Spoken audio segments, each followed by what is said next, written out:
But for those of you who heard what Steve Kerr said last night, and you're angry that there's no suspension, my genuine question is, a suspension would mean what?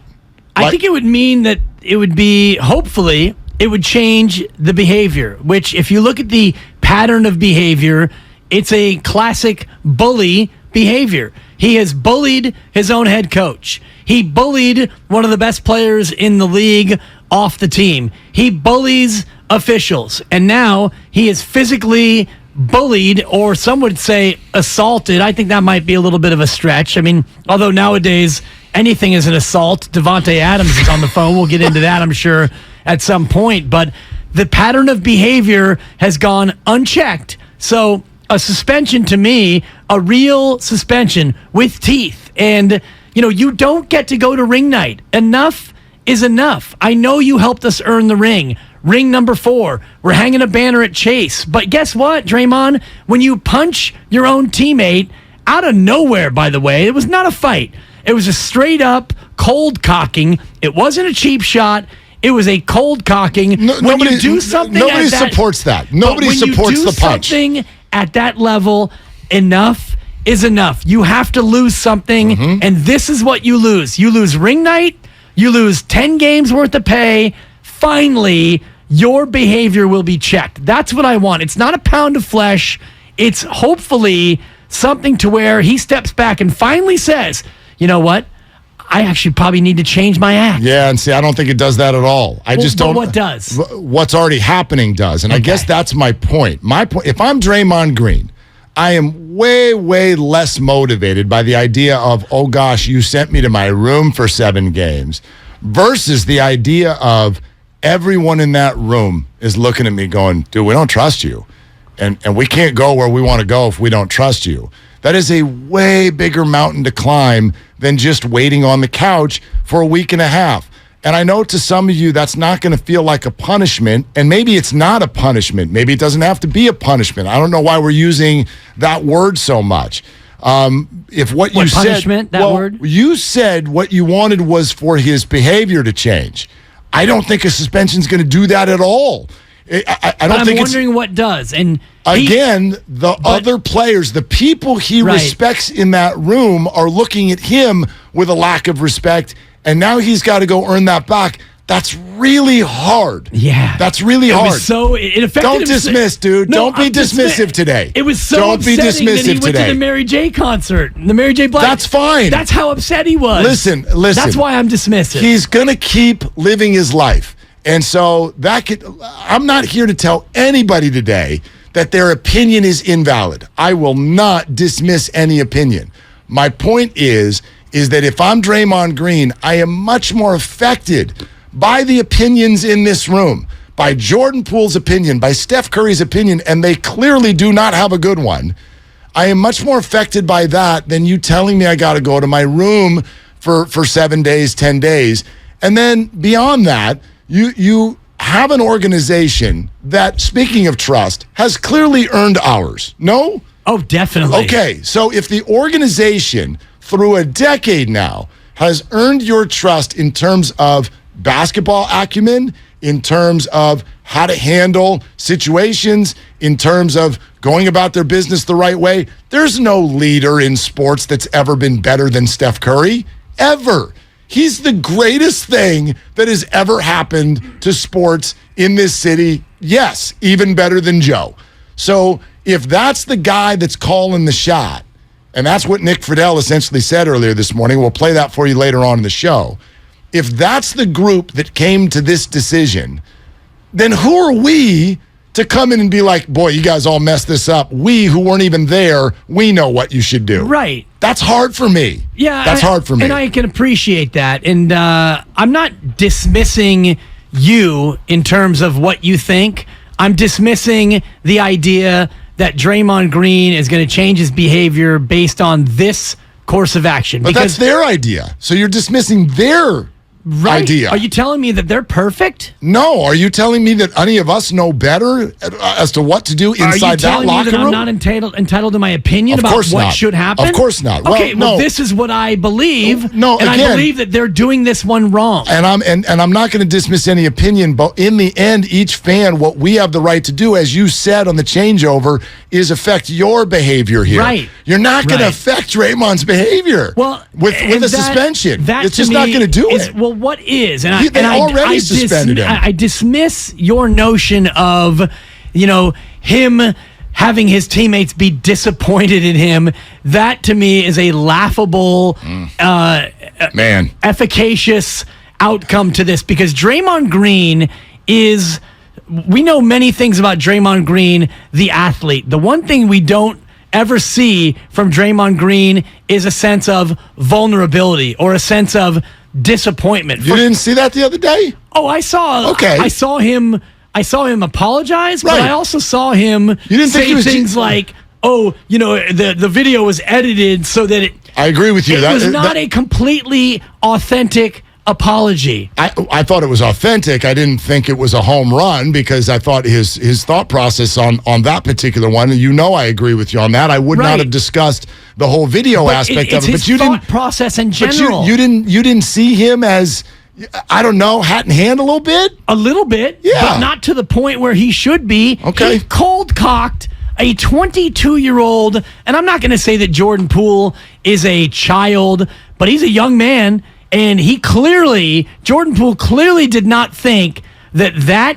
face-to-face incident was going to go where it went. He pushes Draymond. No one did. Yeah. No, this is not about anybody other than Jordan Poole. Jordan Poole did not expect to be clocked by Draymond Green, a leader, a man 10 years older than him, in that fashion. So it all happens. Draymond Green speaks, and he is. And I said this on Twitter, and I said it on the air. I was impressed to an extent with the way Draymond Green went about it, but I dismiss the notion that his teammates' disappointment is going to bring about any change in his behavior in any tangible way. I think it's a massive thing in anyone's life when the people who are most important to them and are around them every day don't respect them or don't trust them. I think that is an unbelievably difficult position for any human being to be in, and that's what he's in. And in the end, Jordan Poole, who you bring up, doesn't want him suspended. So why should we? Again... Well, what do we want, those of us who are outraged by the lack of punishment? It seems I can speak for myself. You want him to change. I want his behavior to be checked. I want his behavior to change. I don't want him punching teammates. Right. I don't want him continuing to carry on and be a divisive force in this locker room. He drove KD out of town. He cost the team a championship in 2016 through his own inability to control his temper. He cost the team a basketball game last year when he got 2 tees in the closing seconds. So you're rolling through the cons. How long's the list of pros? It's probably equal. Longer. But way longer. The list of, okay, let's talk about more cons. The guy can't score. You can't shoot. Well, no. You want to talk pros and cons? Let's talk pros and cons. Why? Now we're going to bring up the guy's jumper? I mean, that's not relevant here. How's that relevant? Can't shoot a free throw. Come on. He was unplayable in Boston. You want to talk pros and cons? Unplayable in Boston. This isn't about that. We already know who Draymond Green is, the basketball player, and we know dang well how important he is to the Golden State Warriors. Listen, I get it. I really do. I get it. I just feel it's a little bit of a snap reaction that doesn't really have a whole lot of context to it. If the Golden State Warriors, who we trust, who are run by really smart, successful people, if this is how they feel, this is the best way to go forward. Included in that is the actual victim. They are the victims themselves. If this is how they feel is best to conduct themselves going forward, I have a hard time feeling like we should be outraged, because that suspension that you all want doesn't get to where you say you want to go. It doesn't do it. What does get us to where we want to go? And I will dismiss the notion of him feeling like he has to earn his trust is a real punishment, because to me, it's not. This is a guy who has, even in 2016, when he, not single-handedly, but when he gets suspended for punching LeBron James in the balls because LeBron stepped over him and he's unable to play, he still defiantly carries on as if that wasn't that big of a deal. And I don't believe that even the disappointment that his teammates showed in that time. I don't buy that. They addressed that. They addressed it on a podcast just a few months ago with Steph Curry, saying how thankful he was that the leader of the team sort of looks back on that situation and laughs. That's hat in hand. Right. That's hat in hand. It's easy to look back and laugh when you win subsequent championships with Kevin Durant. It is. And everybody should be able to look back and go, like, I messed that up. Are we going to be able to look back at this and laugh? Is Jordan Poole going to be able to look back and laugh? To be determined. Jordan Poole's family. TBD. Jordan Poole's close friends. Maybe. No chance. TBD. That was so funny, Draymond, when you knocked me out of practice. That was so classic. So you've never, somebody you cared about, somebody you love, you've never had a fight and then looked back on it years later and been like, yeah, that was not great, but, it happened and we moved on. This was not a fight. And it was an incident. It was an incident. It was a borderline assault is what it was. Quite frankly, it's not borderline. It was, but it's within the context of professional sports. Right. And obviously these things happen. I am not going to excuse what happened. We're past that. That happened a week ago. It's been talked out over multiple shows. There is no excuse. Steve Kerr called it the worst crisis since they've been here. Right. But I'm focused on what is it about this suspension that everybody wants that's actually going to do something productive here? Or is anybody willing to look at themselves and go, actually, that's just me. That's just me wanting some sort of thing that we usually do in these situations. Yeah. It's a Pavlovian response. We got to suspend him. That does what? Well, the victims are the one that came to the microphone to tell you it's okay. He's not come to the microphone, Jordan Poole, and to say Steve Kerr is a victim. They all were. I don't believe that Steve Kerr was punched in the face by Draymond Green. To characterize him as a victim to me is a stretch. Their castle has been challenged. Right. The castle has been challenged. Now, if you want to say that Steve Kerr was victimized by the leaker, somebody who leaked the video, that I will entertain. The only person here who is a, quote, victim is Jordan Poole. And he is not in a position, in my opinion, to where he can really step up and step out and maybe exercise his feelings the way that he wants to, because he's in a spot where he's got to play ball. He's waiting to get this big contract. He can't just come out and challenge the machine, even if he wants to.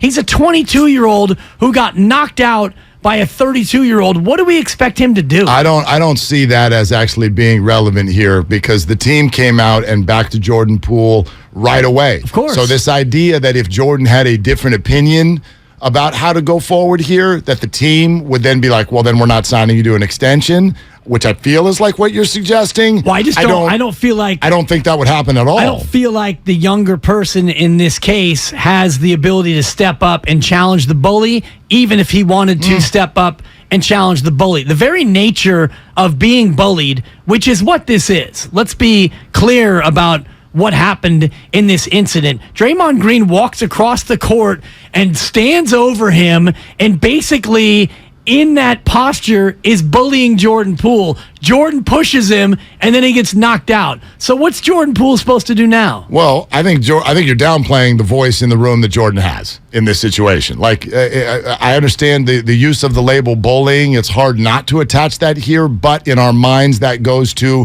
a senior picking on a freshman, and the freshman's got no juice. Jordan's got juice. This is like a senior picking on a third grader. But listen to all these guys. 10-year gap. But it's not, because Jordan's got juice. Jordan's got juice. Steve Kerr's in front of microphones going, we're relying on this guy for many, many years to come. Nobody said that about Draymond. Nobody said that about Draymond. And everybody knows that if it did come down to, and I don't think it is, that's what the organization's telling you, but if it did come down to Jordan versus Draymond, who the hell's taking Draymond's side?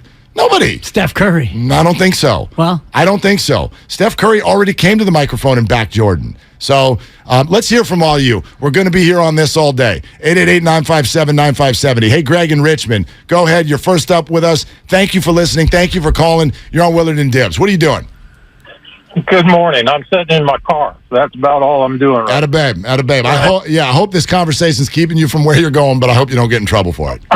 It is. Okay, good. Hey, I don't think there should be any suspension. However, I've always noticed Draymond always only apologizes, but he never is sorry.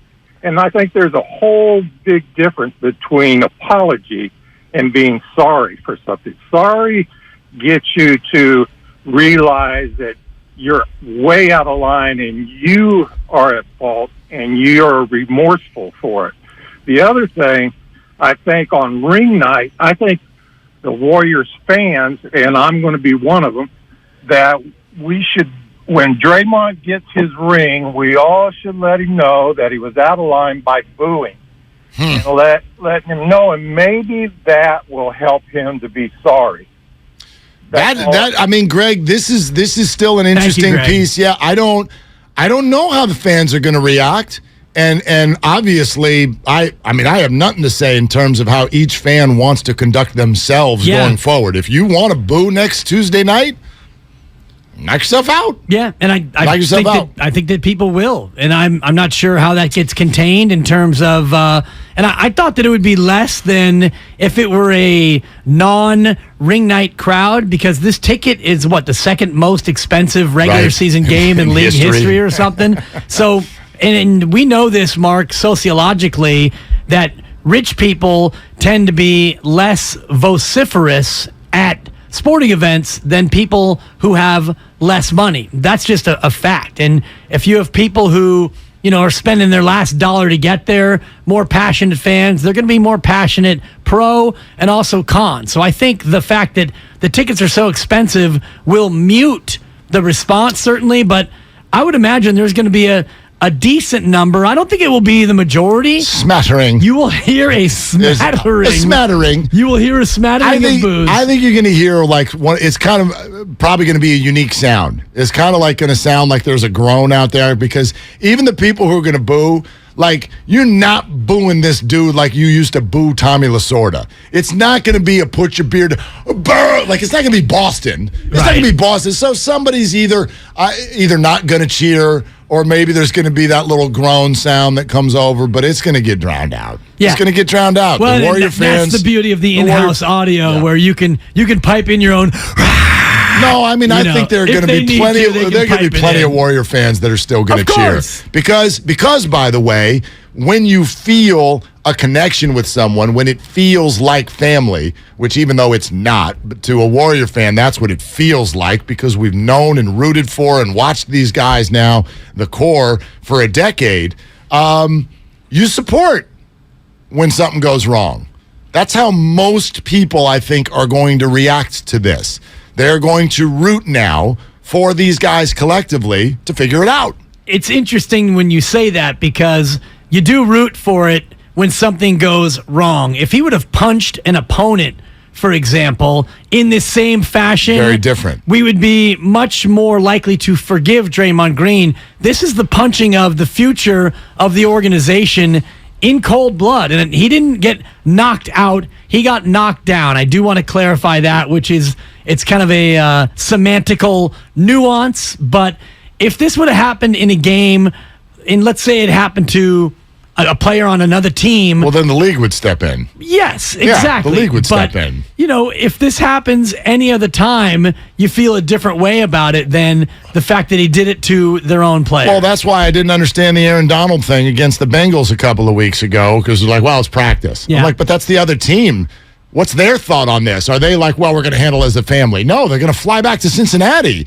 It's totally different than when it happens within your group and your house. And that's why, in the end, I'm going to be satisfied with what these guys decide is best, because A, I do feel like they've done that due diligence. It sounds like they've taken their time. And B, they've earned that. This group has earned that through the years. Steph and Kerr and Bob Myers. And hell, I love listening to what Kerr said about Kevon Looney last night. Like, it's a smart group of people who are very, very successful. And I feel like they've earned the right to say, this is what we think is best. And I think that we as fans have earned the right to disagree with their course of action. Because you can always disagree, sure. I think that the one thing that everybody agrees upon, maybe not Draymond Green, but we all would like to see Draymond Green not punch teammates anymore. Yes, we all would want to that. see him not pimp slap Michigan State students at a party in the offseason. We want to see him not flail kick Steven Adams and body slam Michael Beasley and groin punch LeBron James and all the rest of it. Yet, is this going to change the behavior? I don't think it will. I don't know that a suspension would either.